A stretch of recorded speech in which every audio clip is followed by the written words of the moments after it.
ஓம் சாந்தி. எல்லோரும் குஷி குஷியாக இருக்கீங்களா? ஸோ 12/5/2026 சாக்கார முரளி பாப்தாதா சொல்கிறாங்க, இனிமையான குழந்தைகளே, இப்போ விநாசத்தின் நேரம் ரொம்ப பக்கத்திலே இருக்குது. அதனால் ஒரு பாபா கிட்ட உண்மையான அன்பு வைங்க. எந்த தேகதாரி கிட்டையும் உண்மையான அன்பு வைக்காதீங்க. ஏன்னா இப்போ டைம் முடிகிற நேரம் இல்லையா? இந்த நேரம் தேகதாரி கிட்ட அன்பு வைத்தால் நமக்கு தான் பிரச்சனை வரும்.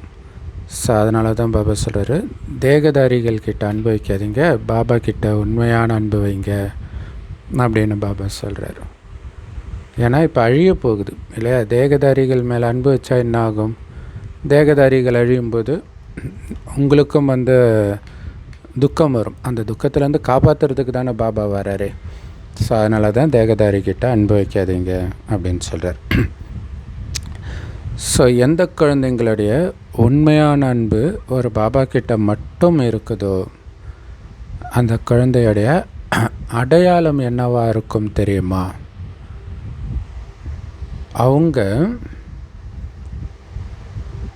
அவங்களுடைய புத்தி எந்த தேகதாரி பக்கமும் போகவே முடியாது. ஸோ இதை கணவன் மனைவி உறவு மாதிரி தான் இல்லையா? பதிவிரதையாக இருக்கிறவளுடைய புத்தி வேறு எந்த மனிதன் பக்கமும், குறிப்பாக எந்த ஆணின் பக்கமும் போகாது இல்லையா? அந்த மாதிரி இங்கே பாபாவுக்கு உண்மையான அன்பு வைக்கிறவங்க மற்ற எல்லாத்தையும் வெறுக்கிறோம். ஏன்னா நமக்கு தெரியும் உலகம் அழிய போகுதுன்ட்டு. ஸோ அப்புறம் எதுக்கு மற்றதின் மீது அன்பு வைக்கணும் இல்லையா? ஸோ அவங்களுடைய புத்தியின் தொடர்பு எந்த தேகதாரி பக்கமும் போகவே முடியாதுன்றார். அவங்க தங்களுக்குள்ள ஒருவர் இன்னொருத்தருக்கு காதலியாக ஆக மாட்டாங்க. அப்படி ஆகிறாங்கன்னா பாபா மேலே உண்மையான அன்பு இல்லைன்னு அர்த்தம். எப்படி சூப்பராக சொல்கிறார் இல்லையா? ஸோ ஒருவனுக்கு ஒருத்தி தானே.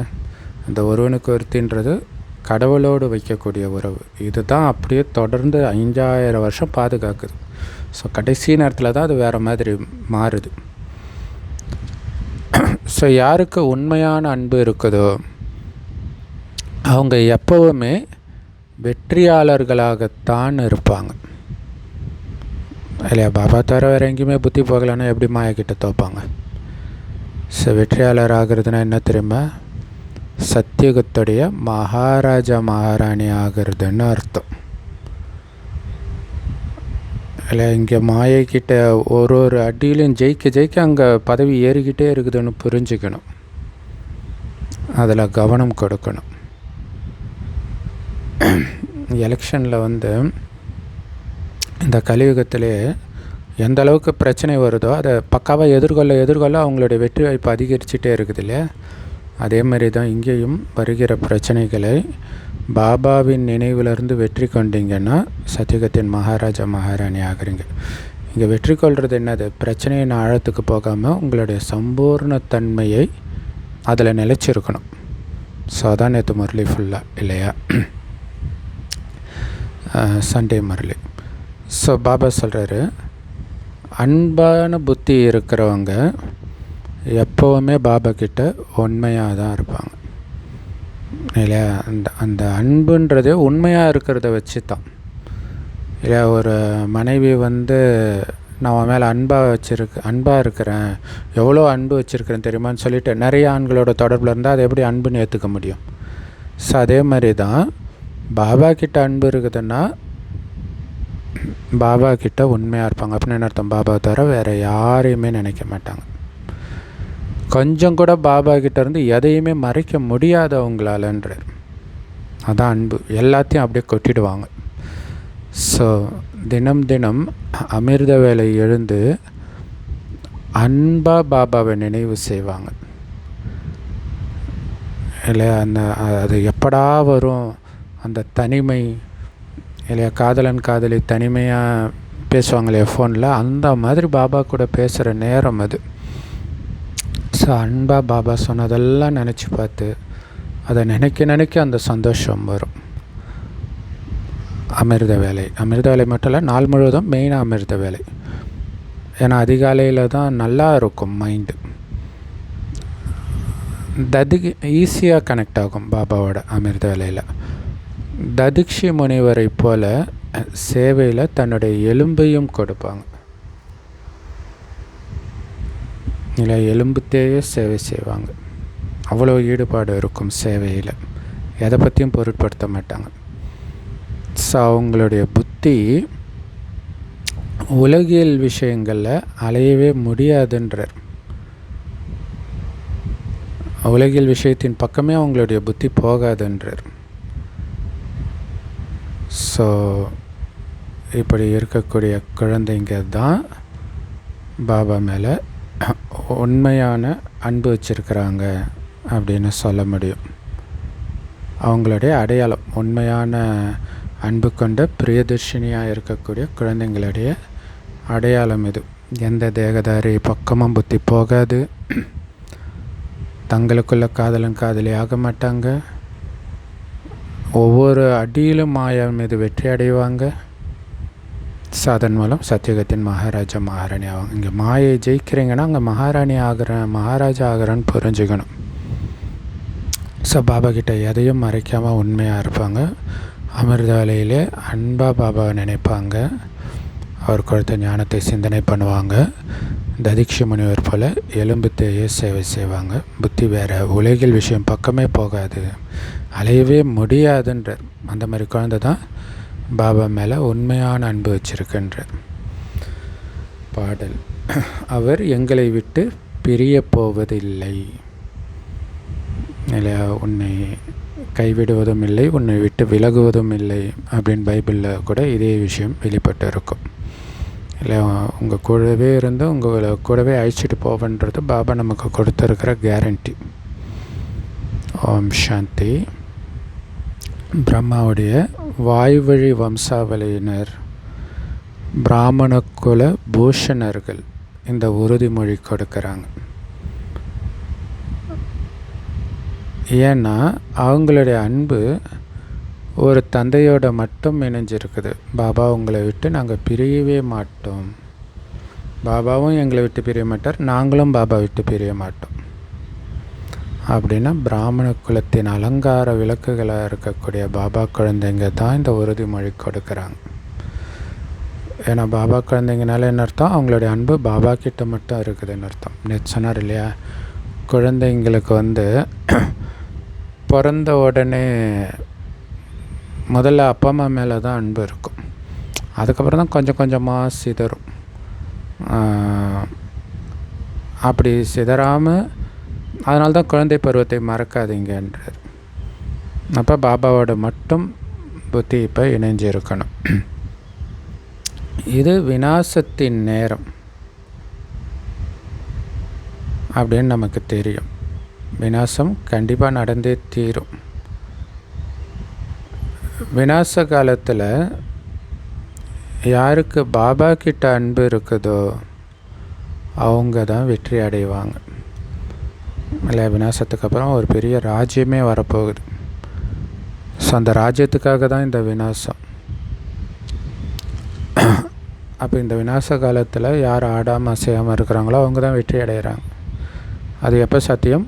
ஒரு பாபாவோட மட்டும் அன்பு இருக்குது, மனசு ஃபுல்லாக பாபாவுடைய நினைவு மட்டும் இருக்குதுன்னா அவங்க தான் ஆடாமல் அசையாமல் இருப்பாங்க, மாயை வெற்றி அடைவாங்க, உலக ராஜ்யத்தையும் வெற்றி அடைவாங்க. அதாவது சத்தியுகத்தின் மகாராஜா மகாராணி ஆவாங்க. ஸோ உலகத்துடைய எஜமானனாக ராஜா மட்டும் இல்லை, பிரஜையும் ஆகிறாங்க. ஆனாலும் பதவியில் நிறைய வித்தியாசம் இருக்குது இல்லையா? ஸோ எந்த அளவுக்கு தந்தைக்கிட்ட அன்பு வைப்பாங்களோ, தந்தையுடைய அன்பிலே நினைவிலே இருப்பாங்களோ, அந்த அளவு உயர்ந்த பதவி அடைவாங்க. இல்லை, ராஜாவும் சொர்க்கத்துக்கு போகிறாங்க, பிரஜைகளும் போகிறாங்க, 2 பேரும் சுகத்தை அனுபவிக்கிறாங்க. ஆனால் ராஜா தான், பிரஜை தான் இல்லையா?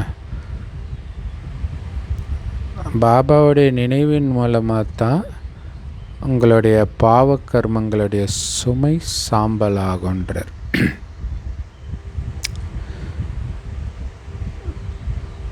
ஸோ நினைவிலேயே இருந்து பாவத்தை எரிக்கணும். ஸோ அது எப்படி தெரியும்? அந்த பழைய குணங்கள், சமஸ்காரங்கள் அதெல்லாம் குறைஞ்சிக்கிட்டே வர்றதை நம்ம பார்ப்போம். ஸோ அதான் பாவம் அழிகிறதுக்கான அடையாளம். விநாச காலத்தில் விபரீத புத்தி அப்படின்னு நீங்கள் எழுதி போட முடியும்ன்றார். ஸோ இதை எழுதுறதுல நீங்கள் பயப்பட வேண்டிய அவசியம் கிடையாது. இல்லை, இது பக்தி மார்க்கத்திலே இருக்குதுல்ல, நாம் ஏன் பயப்படணும்? ஸோ அவங்களுடைய விநாசம் கண்டிப்பாக ஏற்படும். அன்பான புத்தி இருக்கிறவங்களுக்கு வெற்றியும் கண்டிப்பாக கிடைக்கும். ஸோ அதனால் இதுக்காக நாம் பயப்பட வேண்டிய அவசியம் கிடையாது. ஸோ இப்போ பாபா மேலே அன்பு இருக்கிறவங்க தான் ஜெயிக்க போகிறாங்க அப்படின்னா பாபாவே சொல்கிறாரு அப்படின்னு எழுதி போடுங்க. தான் ரொம்ப முக்கியமான விஷயம். பாபா ரொம்ப தெளிவாக சொல்லிடுறார், இந்த உலகத்தில் யாருக்குமே என் மேலே அன்பு கிடையாதுன்றார், குழந்தைங்களை தவிர. ஏன்னா பாபா பற்றி முதல்ல தெரியாது. அன்புக்காக நீங்கள் என்ன செய்வீங்க? இல்லையா, இங்கே காமத்தை விட சொல்கிறாரு, கோபத்தை விட சொல்கிறாரு, கருமீனை விட சொல்கிறாரு, பற்றை விட சொல்கிறாரு. இதுக்கெல்லாம் தயாராக இருக்கிறாங்களா மனிதர்கள்? அதனால்தான் பாபா சொல்கிறாரு, இந்த உலகத்தில் யாருக்குமே என் மேலே அன்பு இல்லை உங்களை தவிர அப்படின்னு சொல்கிறார். குழந்தைகளே, பரமாத்மா மற்றும் ஸ்ரீகிருஷ்ணருடைய மகிமை தனிப்பட்டதுன்றார். இதை நீங்கள் எழுதுனீங்கன்னா கீதையின் பகவான் யாருன்னு தெரிஞ்சுக்குவாங்க, நிரூபணம் ஆகிடும் இல்லையா? சிவபகவானுடைய மகிமை என்ன, கிருஷ்ணருடைய மகிமை என்னன்னு எழுதணும். அப்போ அவங்களுக்கு தெரியும். ஸோ இதை கண்டிப்பாக செய்யணும் தானே. பாபா இன்னொரு விஷயத்தையும் புரிய வைக்கிறார். ஞானக்கடல் பதித்த பாவனர்னு சொல்லப்படுறது பரமபிதாவா அல்லது நீரோட்டமுள்ள நதியா? இல்லையா, ஜீவனுள்ள தேவன்ட்டு கிறிஸ்தவர்கள் சொல்லுவாங்க. இப்போ உயிரோட்டமாக இருக்கிற பரமபிதாவா அல்லது ஜடமாக இருக்கிற நதி ஞானக்கடலா? உங்கள் பாவத்தை அழிக்குமா? ஸோ அப்போ உங்கள் பாவத்தை அழிக்கக்கூடியது ஞானங்கிற கங்கையா அல்லது தண்ணி ஓடுற கங்கையா? இதை புரிய வைக்கிறது ரொம்ப ஈஸி இல்லையா? ஞான ஸ்நானம் தான் பக்தி மார்க்கத்திலே சொல்கிறாங்க. கிறிஸ்தவ மதத்தில் ஞான ஸ்நானம் சொல்லிட்டு தண்ணியில் மூழ்கிறாங்க. ஸோ இன்னொரு விஷயம், கண்காட்சி நடத்தும்போது கீதா பாடசாலையில் இருக்கிறவங்களை மற்றவங்களுக்கு முன்னாடி நீங்கள் கூப்பிடணும். ஏன்னா நிறைய பேர் இருக்கிறாங்க, அவங்களுக்கு அழைப்பிதழ் கொடுக்கணும். அதாவது இங்கே கீதா பாடசாலைன்னு சொல்கிறது நம்ம கீதா பாடசாலையை பாபா சொல்லலை, மற்றவர்கள் நடத்துகிறாங்க பக்தி மார்க்கத்தில் கீதை வகுப்புன்ட்டு கீதா பாடசாலைன்ட்டு. அவங்கள கூப்பிட சொல்கிறார். அவங்களுக்கு இன்விடேஷன் கொடுங்க. ஸ்ரீமத் கீதையை பயிற்சி செய்கிறவங்களுக்கு முதல்ல இந்த இன்விடேஷன் கொடுக்கணுன்றார். ஏன்னா அவங்க தான் மறந்துட்டாங்க. ஆனால் இதை புரிய வைக்கிறதுக்கு நம்ம பக்காவாக இருக்கணும். அவங்க கீதையை கரைச்சி குடிச்சிருப்பாங்க, அர்த்தம் மட்டும் அவங்களுக்கு தெரியாது. ஸோ இங்கே இப்படி இருக்குது, அங்கே அப்படி இருக்கேனாங்க. ஸோ ஒன்றுத்துக்கும் அர்த்தம் சொல்லணும்.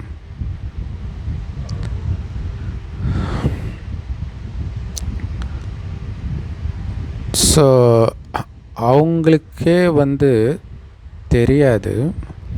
ஆனால் அவங்க மற்றவங்களெல்லாம் கூப்பிட்டுட்டு இருக்கிறாங்க, நாங்கள் கீதை சொல்லி கொடுக்குறோன்ட்டு.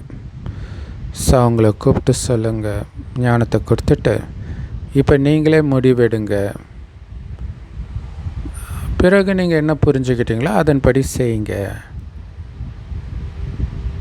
அப்படின்னு அவங்கள கூப்பிடுங்கன்ற இல்லையா. ஸோ நாங்களும் கீதை நடத்துகிறோம். ஸோ ரொம்ப மரியாதை கொடுத்து அவங்கள கூப்பிடலாம், தலைமை தாங்குவாங்க அந்த மாதிரியெல்லாம் வர வச்சுட்டு நீங்கள் இதை பேசலாம். இவங்க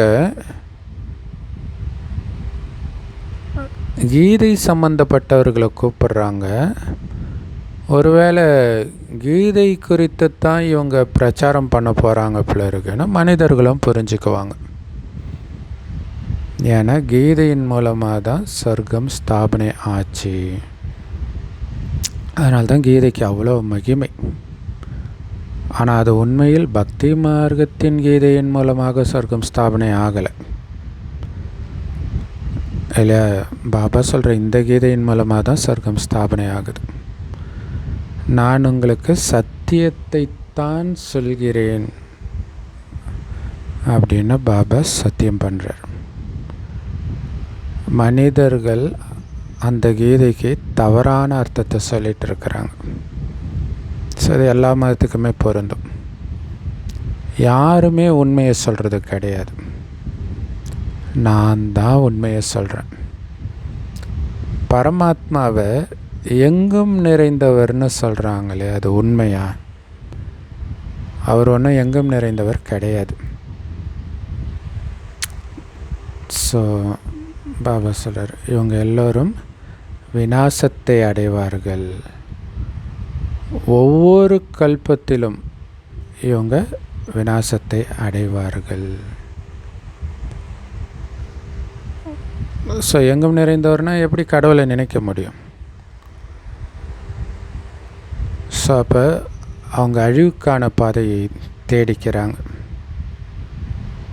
அது உண்மை கிடையாது. ஸோ அதனால் இந்த விஷயத்தை முதல்ல புரிய வைங்கன்றார். கடவுள் எங்கும் நிறைந்தவர் கிடையாது. கீதையின் பகவான் யார்? இதெல்லாம் முதல்ல புரிய வைங்க.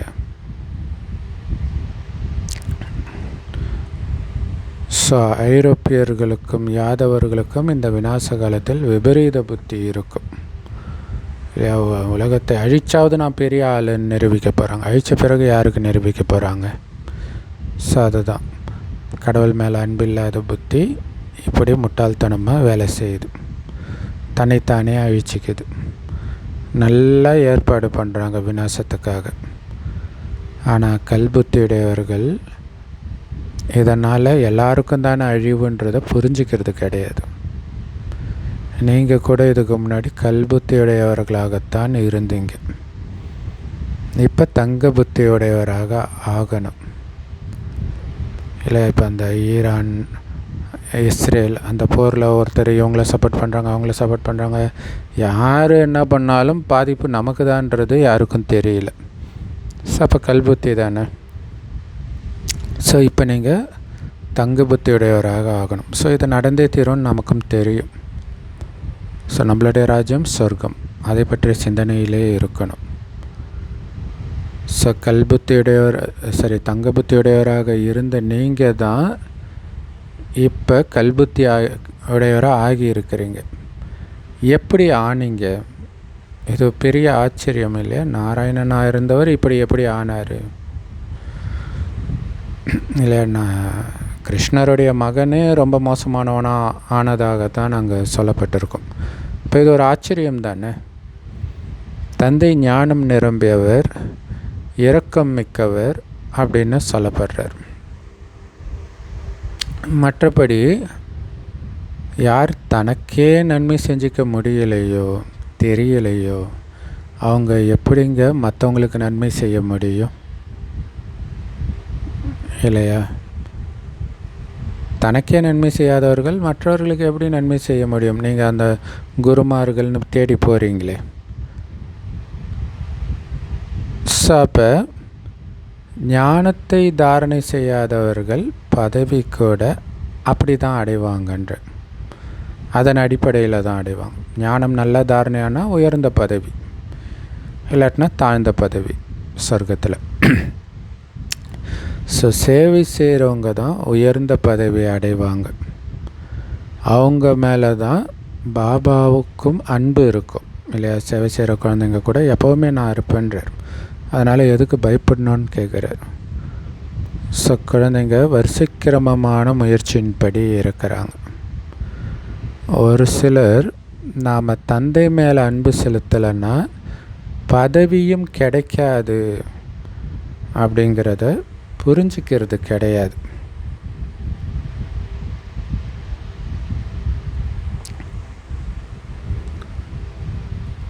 இல்லை, தந்தை மேலே அன்பு செலுத்தினாதான் பதவி கிடைக்கும்னு கூட தெரியாமல் உலகில் மனிதர்கள் அல்லது மற்ற விஷயத்தின் மீது அன்பு செலுத்திட்டு இருக்கிறாங்க. அவங்களுக்கு சொர்க்கத்தின் பதவியை கொடுக்க போகிறாங்க. சொந்த குழந்தையாக இருந்தாலும் மாற்றாந்தாய் குழந்தையாக இருந்தாலும் விநாச காலத்தில் அன்பான புத்தி இல்லைன்னா, தந்தையை ஃபாலோ பண்ணலைன்னா அங்கே போய் குறைஞ்ச பதவி தான் அடைவாங்க. சொந்த குழந்தையாகவே இருந்தாலும் அப்படின்னு அர்த்தம். பாபா குழந்தைய ஆனால் கூட பாபா மேலே அன்பு இல்லை அப்படின்னு அர்த்தம். அன்பு இருந்தால் பாபா நினைவிலே மூழ்கியிருப்பாங்க. அப்போ அன்பு இல்லாதனால தான் நினைவில் இல்லை அப்படின்னாலும் அவங்க குறைஞ்ச பதவி தான் அடைவாங்க. ஸோ பாபாவை அப்படியே ஃபாலோ பண்ணுற குழந்தை தான் பாபா மேலே அன்பு இருக்கிற குழந்தை. ஸோ அதனால தான் அன்பு இருக்கிற குழந்தைக்கு தான் வெற்றி. அன்பு தான் அவரை அப்படியே ஃபாலோ பண்ண வைக்கிது. தெய்வீக குணங்களும் வேணும். ஒரு பொழுதும் பொய் சொல்லக்கூடாது இல்லையா? நான் சத்தியத்தை தானே சொல்கிறேன். அப்போ சத்தியமானவருடைய குழந்தை பொய் சொல்லலாமா? ஸோ அப்போ நீங்கள் பாபா மேலே அன்பு வைக்கிறீங்கன்னா உங்களுடைய வார்த்தையும் அவரை மாதிரி சத்தியமாக இருக்கணும். யார் என்னோட அன்பு வைக்கலையோ அவங்களுக்கு பதவியும் கிடைக்காதுன்னு பாபா சொல்கிறார். இல்லை, பாபா மேலே அன்பு வைக்கிற குழந்தைக்கு தான் பதவி கிடைக்கும். ஸோ அன்புன்றது நினைவில் வெளிப்படும், குணத்தில் வெளிப்படும். அவரை மாதிரியே இருப்போம். ஸோ அதனால் முயற்சி செஞ்சு 21 பிறவிக்கான முழு ஆஸ்தியை எடுக்கணும் இல்லையா? முழு ஆஸ்தி முழு அன்பு வைக்கிறதன் மூலமாக அடையிறோம். ஸோ அப்போ முழு அன்பு இருக்கிறவங்க பாபா சொல்கிறத அப்படியே ஃபாலோ பண்ணுவாங்க. ஸோ அதனால் நீங்கள் கண்காட்சி நடத்துகிறீங்க அல்லது ஏதோ ஒரு விழா நடத்துகிறீங்கன்னா கீதா பாடசாலை நடத்துகிறவங்களுக்கு முதல்ல அழைப்பிதழ் கொடுங்க. இல்லை, சத்ய சாய் பாபா குரூப்பு நடத்துகிறாங்க, இஸ்கான் குரூப்பு நடத்துகிறாங்க, ஒவ்வொரு பேரில் நடத்துவாங்க. ஸோ அவங்களுக்கெல்லாம் அழைப்பிதழ் கொடுங்க. அவங்க ஆன்மீகம்னா வருவாங்க இல்லையா? ஏன்னா இதில் இன்னும் ஒரு யுக்தி பண்ணலாம். அவங்களையும் பேசுகிறதுக்கு வாய்ப்பு கொடுக்குறோன்னா வருவாங்க. இதை சத்ய சாய்பாபா குரூப் சூப்பராக ஃபாலோ பண்ணுறாங்க. பிரம்மகுமாரிகளுக்கே அழைப்பு கொடுப்பாங்க எல்லாருக்கும். ஆனால் நேரம் பத்தாததுனால 3 நிமிஷத்துக்குள்ளே முடிச்சிடுங்கன்னுவாங்க. கிறிஸ்தவர்கள், முஸ்லீம்கள், பாதிரியார்கள் எல்லாருமே வருவாங்க. அங்கே எல்லாம் 3 நிமிஷம், அதிகபட்சம் 5 நிமிஷம் பேசுவாங்க. அவர் 3 மணி நேரம் பேசுவார், அவங்க ஆட்கள். ஸோ அந்த யுக்தியை நாம் ஃபாலோ பண்ணணும் இல்லையா? அவங்க ஒன்றும் கீதையில் இருக்கிறதுக்கோ பைபிளில் இருக்கிறதுக்கோ குரானில் இருக்கிறதுக்கோ விளக்கம் கொடுக்கறது இல்லையே, நாம் கொடுக்கணும்.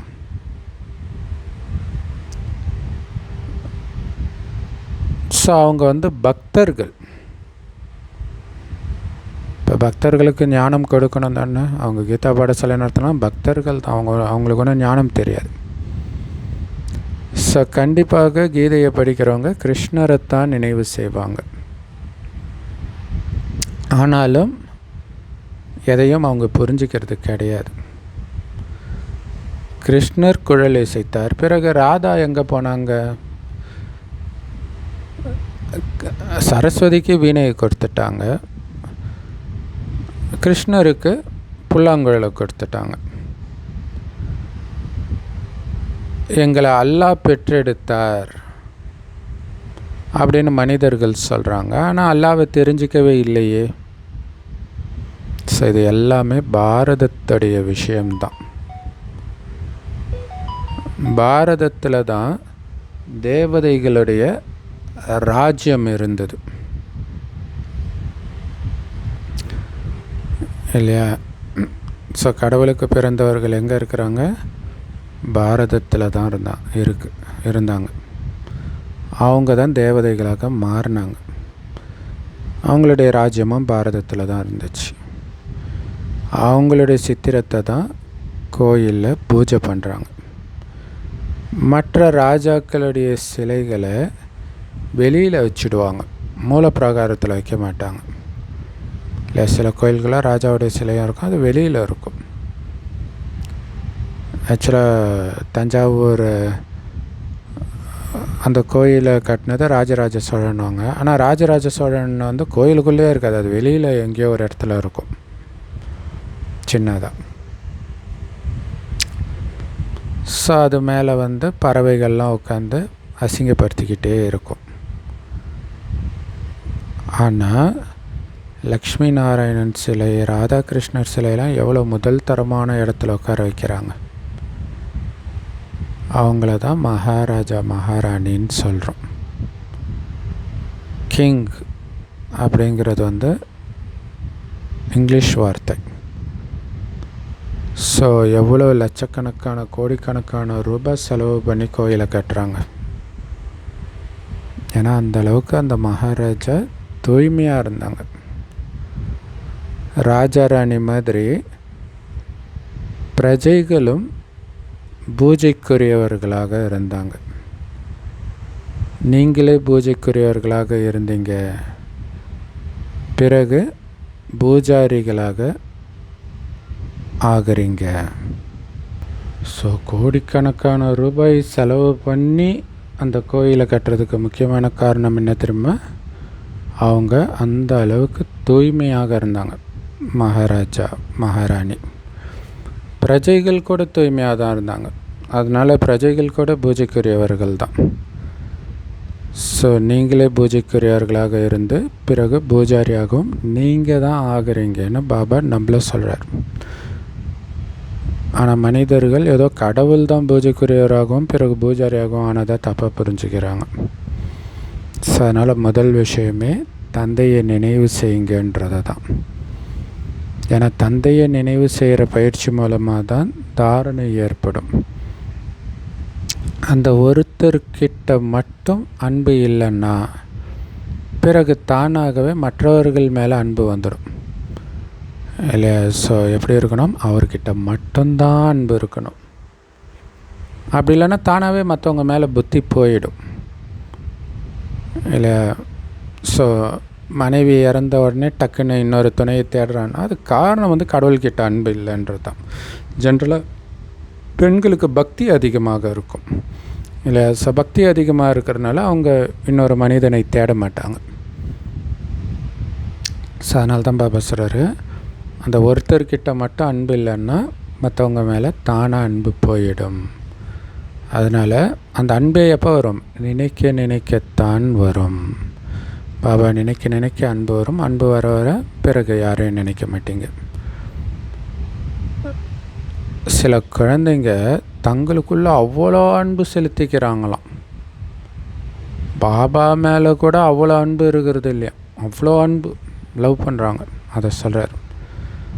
ஸோ பாபா சொல்கிறாரு, உங்கள் புத்தியின் தொடர்பை என்கிட்ட ஈடுபடுத்தணுமா அல்லது உங்களுக்குள்ளே லவ்வஸ் ஆகணுமா? எதுக்கு பாபா குழந்தையாகி இருக்கிறீங்க அப்படின்னு கேட்குறாரு. ஸோ அப்புறம் அவங்கள லவ் பண்ணால் பிறகு எங்கே நீங்கள் பாபா நினைக்க போகிறீங்க? என்னை முற்றிலும் மறந்துடுவீங்கன்ற பெரிய சாபம் அது இல்லையா?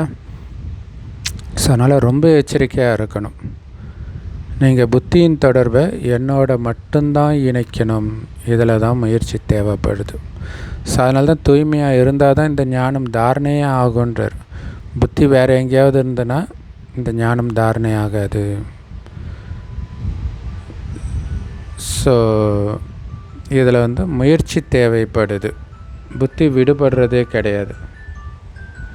ஸோ பாருங்கள், லவ்லெல்லாம் மாட்டிக்கிட்டாங்கன்னா படிப்பே வராது. இந்த படிப்பும் அப்படி தான். ஏன்னா இது இருக்கிறதுலே மிக உயர்ந்த படிப்பு இல்லையா? புத்தி வந்து விடுபடவே செய்யாதுன்ற அந்த லவருடைய நினைவிலிருந்து லவ்னால் அதில் பிரச்சனையும் வரும். ஸோ ஒரு பக்கம் போதை, ஒரு பக்கம் பிரச்சனை, இதிலையே மூழ்கிடுவீங்க. அது ஒரு மிகப்பெரிய வலை, ஜெயிலில் போய் நீங்களே சிக்கிக்கிறீங்கன்னு அர்த்தம். அப்போ சிவபாபாவை நினைவு பண்ண சொன்னால் இரவு பகலாக நீங்கள் ஒருத்தர் நினைவு பண்ணிக்கிட்டே இருக்கிறீங்க. ஸோ பாபா பேரை சொல்கிறது இல்லை. சொன்னால் துரோகிகள் ஆகிடுவாங்க, பாபாவை திட்ட ஆரம்பிச்சிடுவாங்க. இவங்க கணவன் மனைவி பிரிக்கிறாங்க அது இதுன்ட்டு. இவங்க லவ் பண்ணதுனால அந்த தப்பை மறைக்கிறதுக்காக கோபம் அப்படி தானே பண்ணுவாங்க. இல்லை ஒருத்தர் தப்பு சொன்னால் நீ யோக்கியமான அந்த மாதிரி ஆகிடும். ஸோ பிறகு பாபாவை நிந்தனை செய்கிறதுக்கு தயங்கவே மாட்டாங்க. பாபா சொல்கிறாரு, நீங்கள் இந்த பாபாவை, அதாவது பிரம்மா பாபாவை நினைவு செய்கிறீங்க, நிந்தனை பண்ணுறீங்கன்னா சிவபாபா டக்குன்னு கேட்டுடுவார். இல்லை சிவபாபாவுக்கு தெரியாமல் எதுவும் நடக்க போகிறது கிடையாது. ஸோ அதனால் நீங்கள் பிரம்மா பாபாவை நிந்தனை செஞ்சாலும் சிவபாபாவை நிந்தனை செய்கிறீங்கன்னு தான் புரிஞ்சுக்கணும். ஏன்னா பிரம்மா பாபா வாயிலிருந்து வரக்கூடிய ஒவ்வொரு வார்த்தையும் சிவபாபாவுடைய வார்த்தைகள். பிரம்மா கிட்டே நீங்கள் படிக்கலைன்னா சிவபாபா கிட்டேயும் படிக்க முடியாது. பிரம்மா இல்லைன்னா சிவபாபா கூட கேட்க முடியாது, இல்லையா? ஏன்னா பிரம்மா காது வழியாக தான் சிவபாபா கேட்குறார், பிரம்மா வாய் வழியாக தான் சிவபாபா பேசுகிறார். ஸோ அதனால் சாக்கார தந்தைக்கிட்ட போய் கேளுங்கன்னு பாபா சொல்கிறார். பல நல்ல குழந்தைங்க இருக்கிறாங்க, அவங்க சாக்கார தந்தை, அதாவது சாக்கார பிரம்மாவை ஏற்றுக்கிறது கிடையாது. இவரும் நம்மள மாதிரி முயற்சியாளர் தானே அப்படின்னு மட்டமாக நினைக்கிறாங்க. பாபா சொல்கிறாரு, எல்லாரும் முயற்சியாளர்கள் தான், ஆனால் தாய் தந்தையைத்தான் ஃபாலோ பண்ணணும். இல்லை அவங்க தான் முன்னாடி போகிறாங்க, முன்னாடி போய் இருக்கிறாங்க முந்தைய கல்பத்தில்னு ஏற்கனவே சொல்கிறாரு. அப்போ அவங்கள ஃபாலோ பண்ணணும்ல. சிலர் புரிய வைக்கும்போது புரிஞ்சிக்கிறாங்க, சிலருக்கு அதிர்ஷ்டம் இல்லைன்னும் போது புரிஞ்சிக்கிறது கிடையாது. அப்போ சேவை செய்கிறதுக்கு தகுதியுடையவராக ஆகிறது கிடையாது. புத்தியை ஒரு பாபா மேலே மட்டும்தான் செலுத்தணும். ஸோ இன்றைக்கி நிறைய பேர் வெளிப்பட்டு இருக்கிறாங்க. என்னென்னு, எனக்குள்ளே தான் சிவபாபா வராருன்னு சொல்லிட்டு. சக்கார முரளி டைம்லேயே இப்படி நடந்துருக்குது பாருங்கள். இப்போ கேட்கவே தேவை, ஆளுக்கு ஆள். இல்லையா, சங்கர் பார்ட்டி, இன்னொரு பார்ட்டி ஏதோ ஒன்று. அந்த சங்கர் பார்ட்டியில் நிறைய பேர் ஆளுக்கு ஒவ்வொரு ஸ்டேட்டில் இப்போ என் கூட தான் வராரு, அவர் வீரேந்தர் தீக்ஷித் இறந்துட்டார் அப்படின்ட்டு ஒவ்வொரு மொழியிலையும் ஒருத்தர் கிளம்பிட்டாங்க. ஸோ இதில் ரொம்ப எச்சரிக்கை வேணும். மாயையின் பிரவேசம் நிறைய ஆகுது. இல்லை பாபா ஜென்ரலாக மாயன்ட்டார், அதுக்குள்ளே போகலை. அது இறந்தவர்களுடைய ஆத்மாவாக இருக்கலாம், அல்லது இவங்களுடைய அகங்காரமாக இருக்கலாம், கற்பனையாக இருக்கலாம், எப்படி வேணாலும் இருக்கலாம். ஸோ இதுக்கு முன்னாடி ஸ்ரீ நாராயணன் யாருக்குள்ளே வந்துட்டு இருந்தாரோ அவரு கூட இன்றைக்கி இல்லை. பிரவேசத்தினால் மட்டும் எதுவும் நடக்காது. ஸோ அப்போ அது ஏதோ அசுத்த ஆத்மாக்கள் உள்ளே பூந்துக்குது போல இருக்குது. ஸோ அந்த மாதிரி நான் தான் ஸ்ரீ நாராயணன் அப்படின்ட்டு ஒருத்தர் சொல்லிட்டு இருந்தாராம். ஸோ இப்போ இல்லை, அதான் சொல்கிறார், பிரவேசமாகிறதுனால ஏதோ ஒன்று நடக்காது. இப்போ நிறைய ஓமண்டலி அந்த மாதிரி நிறைய பேர் உருவாகியிருக்கிறாங்க. அப்படியே குல்ஜார் தாதி வாய்ஸில், ஜானகி தாதி வாய்ஸில், பலர் வாய்ஸில் பேசுகிறாங்க. இங்கே பாபா எல்லாத்தையும் கொடுத்துட்டாரு, வேறு என்னத்தை கொடுக்கறதுக்காக அங்கே வரப்போகிறார் இல்லையா? பாபா சொல்கிறாரு, என்னை மட்டும் நினைவு செய்யுங்க, மற்றபடி எனக்குள்ளே இவர் வராரு அவர் வராரு அப்படின்னு சொல்கிறது எல்லாம் மாயை இல்லையா? பாபா நினைக்கிறது தான் நம்மளுடைய வேலை. எனக்குள்ளே யாராவது வராங்களான்னு கவனிக்கிறது கிடையாது. ஸோ என்னுடைய நினைவே இல்லைன்னா உங்களுக்கு என்ன பிராப்தியாக கிடைக்கும்? ஸோ பாபாவோட நேரடியான நினைவின் தொடர்பு இல்லைன்னா பதவி எப்படி அடைவீங்க? தாரணை எப்படி ஏற்படும் இல்லையா? ஸோ நினைவின் தொடர்பு பாபா கிட்ட இருக்கணும். அப்போ தான் பாவம் அழியும், தெய்வீக குணங்கள் நிரம்பும், அதற்கேற்ற பதவியும் அடைவோம். ஸோ பாபா சொல்கிறாரு, என்னை மட்டும் நினைவு செய்யுங்கன்னு. பிரம்மா மூலமாக தான் நான் புரிய வைக்கிறேன். ஸோ பிரம்மா மூலமாக தான் இந்த ஸ்தாபனை காரியம் நடக்குது.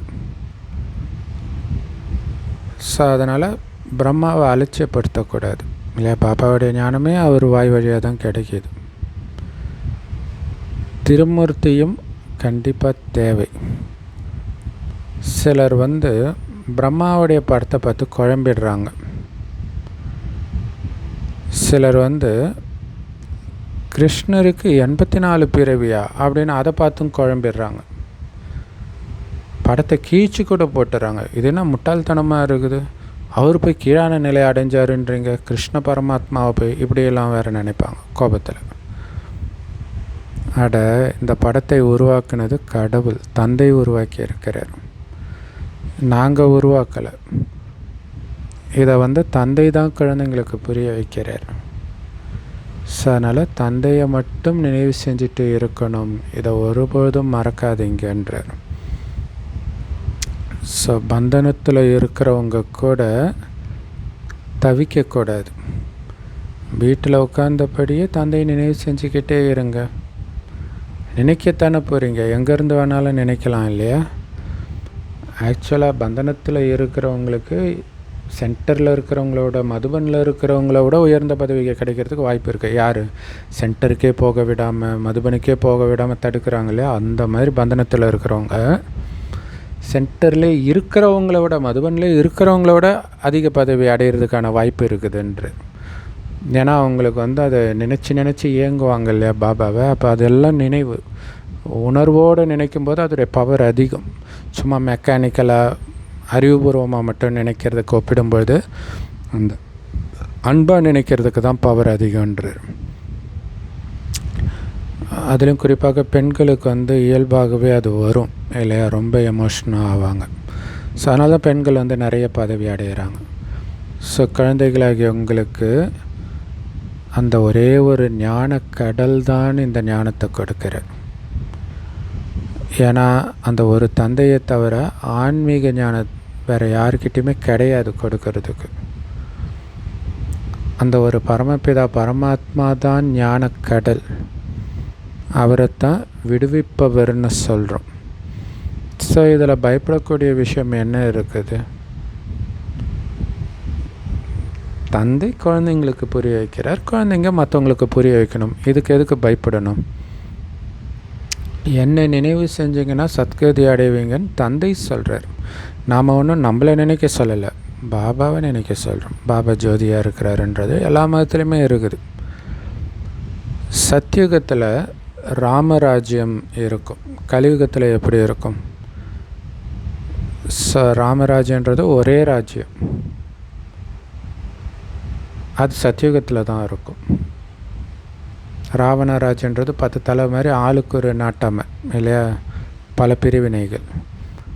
ஸோ இந்த அனைத்து விஷயங்களும் உங்களுக்குள்ளேயும் வரிசைக்கிரமமாகத்தான் இருக்குது.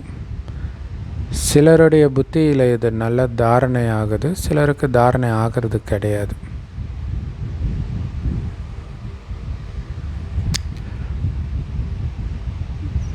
விநாச காலத்தில் விபரீத புத்தின்னு சொல்லப்படுது. பதவியை அடைய முடியாது விபரீத புத்தி இருந்துச்சுன்னா இல்லையா? அன்பான புத்தி இருந்தால் தான் இது தாரணை ஆகும். அங்கே ஒரே ராஜ்யம் இருக்கும். அப்போ நாமளும் அந்த ஒரு பிரிவினை இல்லாமல் அந்த ஒற்றுமையோடு இருக்கணும் அப்படிங்கிறதெல்லாம் அப்போ தான் தெரியும். விட்டு கொடுப்போம். ஏன்னா பாபா சொல்லியிருக்கிறார், அந்த ராஜ்யம் அப்படி இருக்கும், அந்த ராஜ்யத்துக்கு நான் போயிட்டு இருக்கிறேன். ஸோ இதெல்லாம் நான் ஏன் கேட்கணும்? அதான் விபரீத புத்தி, அன்பற்ற புத்தி. அவங்க பதவி அடைய முடியாது. ஏன்னா உலகத்தில் எல்லாமே இப்போ அழிய போகுது. இது சாதாரண விஷயமா இல்லையா? விநாச காலத்தில் அன்பான புத்தியுடையவர் ஆகுங்கன்னு பாபா சொல்கிறாரு. இது எவ்வளோ அற்புதமான வார்த்தை, எவ்வளோ ஆழமான ரகசியம் நிரம்பிய வார்த்தை. சாதாரண வார்த்தையா இது? இது உங்களுடைய கடைசி பிறவி. ஒருவேளை இந்த பிறவியில் நீங்கள் பாபா மேலே அன்பு வைக்கலைன்னா பதவி கிடைக்காது குழந்தை. ஏன்னா உண்மையான உள்ளத்தில் தான் தலைவன் திருப்தி அடைகிறார் இல்லையா? எந்த அளவுக்கு அன்புனா பாபா கிட்ட எதையும் மறைக்காத அளவுக்கு அன்பு. நான் என்பது நீ அல்லவோன்னு பாட்டு வரும் இல்லையா? அந்த மாதிரி என் மனசில் இருக்கிறது அத்தனையும் பாபாவுக்கு தெரியும். ஏன்னா பாபா மனசில் இருக்கிற எல்லாத்தையும் நமக்கு சொல்கிறாரு இல்லை? ஸோ அந்த மாதிரி உண்மையாக இருக்கிற குழந்தை, உண்மையாக இருக்கிற குழந்தைன்றது பாபா கிட்ட எல்லாத்தையும் சொல்கிறது மட்டும் இல்லை, பாபா சொல்கிற மாதிரியே நடக்கிற குழந்தை. அந்த மாதிரி குழந்தை மேலே தான் பாபா திருப்தி அடைகிறார். ஸோ ததிக்ஷி முனிவரை போல் சேவையில் எலும்பையும் கொடுக்கணும். அந்த மாதிரி சேவை செய்யணும். எப்பயாவது யார் மேலேயாச்சும் கிரகச்சாரம் பிடிச்சிடுச்சுன்னா போதையே இறங்கிடுது.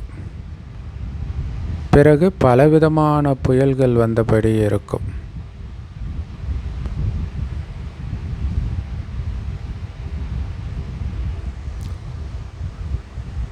ஸோ பாபா மேலே உண்மையாக இருக்கிறோன்னா பாபா சொன்னால் அப்படியே செய்யணும்.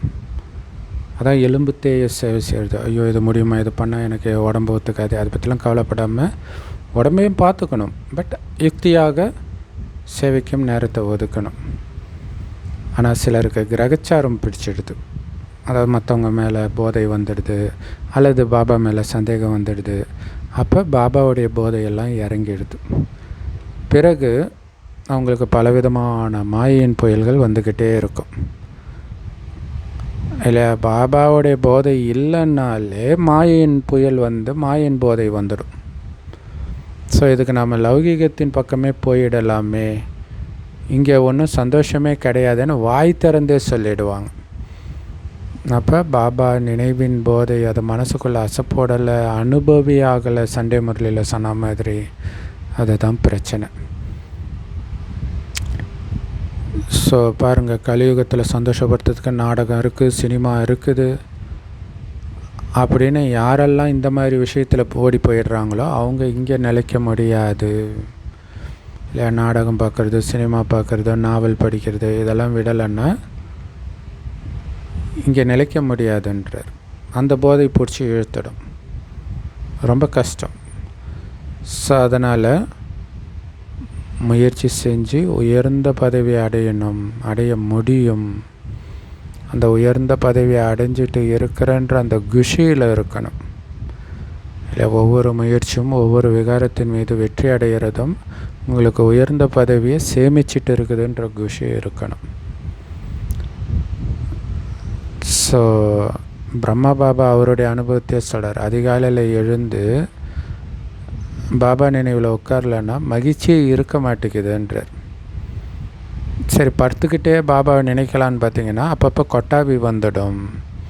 ஸோ எழுந்து உட்கார்றதன் மூலமாக தான் நல்ல நல்ல விஷயங்கள் வெளிப்பட ஆரம்பிக்கும், ரொம்ப மகிழ்ச்சியாக இருக்கும்ன்றார் இல்லையா? நீங்கள் படுத்துக்கிட்டே இருந்தீங்கன்னா டைம் சொல்லுன்னு போகும், பெருசாக நீங்கள் நினச்சிருக்க மாட்டீங்க. அதே உட்காந்திங்கன்னா டைமே நகராது. அவ்வளோ நேரம் இருக்கிறது உங்களுக்கு தெரியும், ஏன்னா விழிப்போடு இருக்கிறீங்க. ஸோ அப்போ பாபாவை நினைக்கும்போது தான் நல்ல நல்ல பாயிண்ட் வெளிப்படும். அவ்வளோ சந்தோஷமாக இருக்கும்னு பிரம்மா பாபா அவருடைய அனுபவத்தை சொல்கிறார். இன்னும் கொஞ்ச நாள் தான் மீதி இருக்குது. ஸோ அதுக்குள்ளே நாம் தந்தைக்கிட்டேருந்து உலகத்துடைய முழு ராஜ்யத்தையும் அடையணும். ஸோ இதை அடைஞ்சிட்டு இருக்கிறோம் அப்படின்னு நீங்கள் உட்காந்து நினைவு பண்ணிங்கன்னா அந்த குஷியோடைய அளவு அதிகரிச்சுக்கிட்டே இருக்குன்றார் இல்லை? முழு ராஜ்யத்தை அடைஞ்சிட்ருக்கோம். நீங்கள் நினைக்க அந்த ராஜ்யத்தை பிடிக்கிறீங்கன்னு புரிஞ்சுக்கோங்க.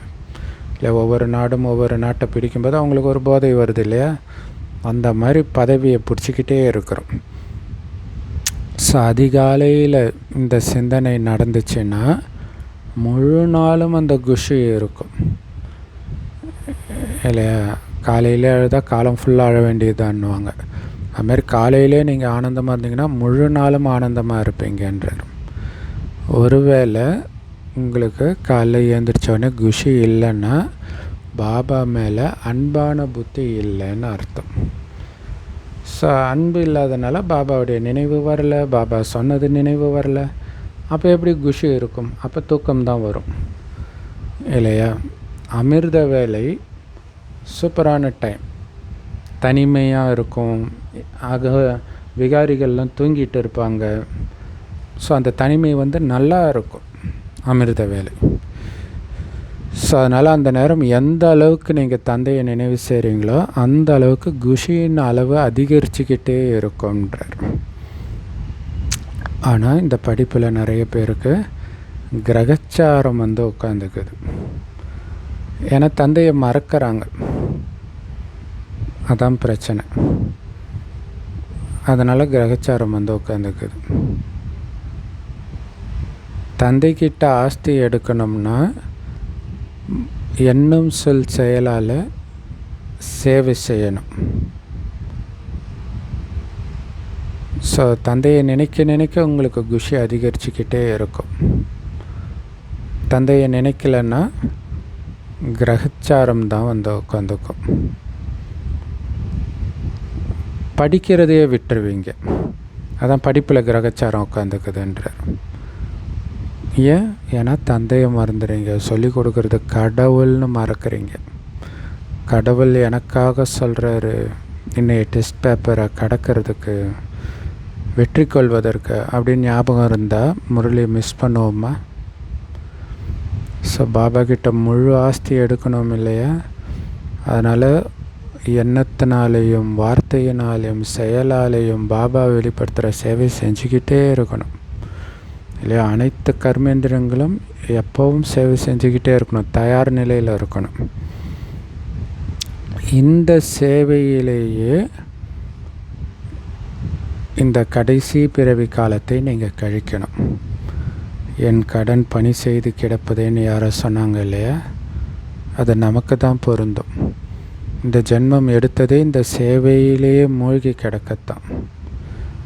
அதை விட்டுட்டு உலகில் விஷயத்தில் ஈடுபட்டீங்கன்னா இந்த சேவையை நீங்கள் எப்போ பண்ணுவீங்கன்றார். இதை பைபிளில் கூட இயேசு சொல்வார், 2 எஜமானனுக்கு ஒருத்தன் விசுவாசமாக வேலை செய்ய முடியாதுன்னுவார்.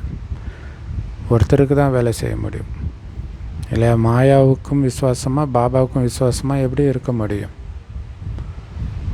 ஸோ அதனால் சரீர நிர்வாகத்துக்கு வேலை செய்யணும், அது ஓரளவுக்கு பண்ணால் போதும்.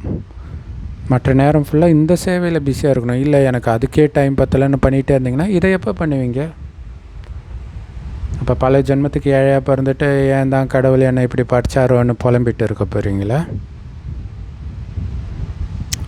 சரி நாளைக்கு பார்த்துக்கலாம், இந்த வேலை முடிச்சப்புறம் பார்த்துக்கலாம், அந்த வேலை முடிச்சப்புறம் பார்த்துக்கலான்னா இறந்துடுவீங்கன்றார்.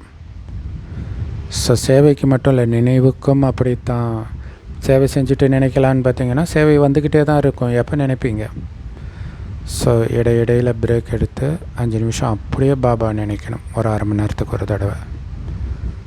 அப்புறம் அந்த 1/2 மணி நேரம் பாபா நினைவிலே காரியம் செய்ய ட்ரை பண்ணணும். அப்போ தானே சதோபிரதானமாக முடியும், அப்போ தான் மாயை வெல்ல முடியும், இப்போ தான் ஞானம் தாரணை ஆகும். ஸோ பாபா வந்ததே உங்களை சொர்க்கத்துக்கு அழைச்சிட்டு போகிறதுக்காகத்தான்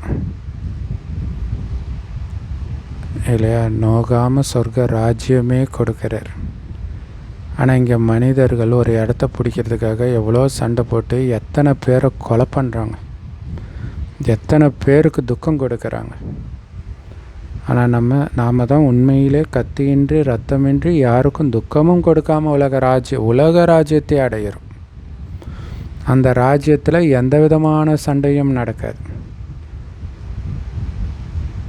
ஸோ இங்கே இருக்கிற விஷயமெல்லாம் கடைசி காலத்துக்கான விஷயம், அழிய போகிற விஷயம். ஸோ இது பின்னாடி போனீங்கன்னா ஒன்றுமில்லாத அனாதைகளாக இறப்பாங்க. ஸோ யார் தலைவனுடையவர்களாக இருப்பாங்களோ அவங்க தான் ராஜ்ய பாக்கியத்தை அடைவாங்க. இல்லை, இங்கே இருக்கிறவங்களும் ஒன்றுமில்லாத அனாதைகளாக இறப்பாங்கன்றார். ஆனால் எல்லோருக்கும் ஏதோ இங்கேயே ஏதோ இருக்கிற மாதிரி இருக்கிறாங்க இல்லையா? நாங்கள் எங்களுடைய வருமானத்தின் மூலம் எங்களுடைய உடல் மனம் பொருள்னால தான் எங்களுக்கு ராஜ்யத்தை ஸ்தாபனை பண்ணிக்கிறோம். நாங்கள் ஒன்றும் பிச்சை எடுக்கிறது கிடையாது, அதுக்கு எங்களுக்கு அவசியம் இல்லை அப்படின்னு கண்காட்சியில் நீங்கள் புரிய வைக்கணும் இல்லையா? நாங்கள் சம்பாதிக்கிற காசை வச்சு எங்களுடைய உடல் மனம் பொருள்னால தான் எங்கள் ராஜ்யத்தை உருவாக்குறோம். ஸோ அதனால் மற்றவங்கக்கிட்ட நாங்கள் ஒன்றும் காசு வாங்கிறது கிடையாது. கேட்பாங்க இல்லையா, எப்படி காசு வருதுன்ட்டு, அப்போ நம்ம சொல்லலாம். ஸோ இதே விஷயத்தையே யெகோவாவின் சாட்சிகளும் சொல்லுவாங்க. அவங்களும் மற்றவங்கக்கிட்ட வாங்க மாட்டாங்க. ஸோ அளவற்ற சகோதர சகோதரிகள் ஒன்று கூடி ராஜ்யத்தை ஸ்தாபனை பண்ணிகிட்டு இருக்கிறோம். நீங்கள் கோடிக்கணக்கில் சேமித்து உங்களுடைய விநாசத்தையே பண்ணுறீங்க. நாங்கள் பைசாவாக சேர்த்து உலகத்தின் எஜமானர்கள் ஆகிறோம். ஸோ எவ்வளோ அதிசயமான விஷயம். ஸோ எது பண்ண போகிறோம்? அழிவுக்கான வழியை தேட போகிறோமா அல்லது உலகத்தின் எஜமானராக போகிறோமா அப்படிங்கிறத நீங்கள் தான் முடிவு பண்ணணும் அப்படின்னு சொல்லணும். நல்லது. செம பவர்ஃபுல் முரளி, அற்புதமான முரளி கருத்த அன்பான தாய் தந்தை பாப் தாதாவுக்கு அன்பு நினைவுகள் மற்றும் காலை வணக்கம். பாபா சொல்கிறாங்க, அமிர்த வேளையில் தனிமையில் உட்காந்து தந்தையை அன்பாக நினைவு செய்யுங்க. உலகில் விஷயத்தெல்லாம் விட்டுட்டு இந்த ஈஸ்வரிய சேவையில் ஈடுபடணும். பாபா கிட்ட உண்மையான உள்ளத்தை ஈடுபடுத்தணும், உண்மையாக இருக்கணும், எதையும் மறைக்கக்கூடாது. உங்களுக்குள்ள ஒருவருக்கு ஒருவர் காதலன் காதலி ஆகக்கூடாது. பாபாவுக்கு மட்டும்தான் காதலியாக இருக்கணும். ஸோ ஒரு தந்தைக்கிட்ட மட்டும்தான் அன்பை வைக்கணுமே தவிர தேகதாரிகள் கிட்ட கிடையாது. வரதானம், சர்வ சக்திகள்ன்ற செல்வத்தினால நிரம்பியவராகி வள்ளலாகக்கூடிய விதாத்தா வரதாத்தா ஆகுங்கள். எந்த குழந்தைங்க சர்வ சக்திகளின் செல்வந்தராக, அதாவது சக்திகளில் நிரம்பியவராக இருக்கிறவங்க தான் சக்திகளில் பணக்காரங்கன்னு சொல்கிறது. அப்படி யார் இருக்கிறாங்களோ அவங்க தான் முழுமையான சம்பூர்ண நிலையின் அருகாமையை அனுபவம் செய்வாங்க.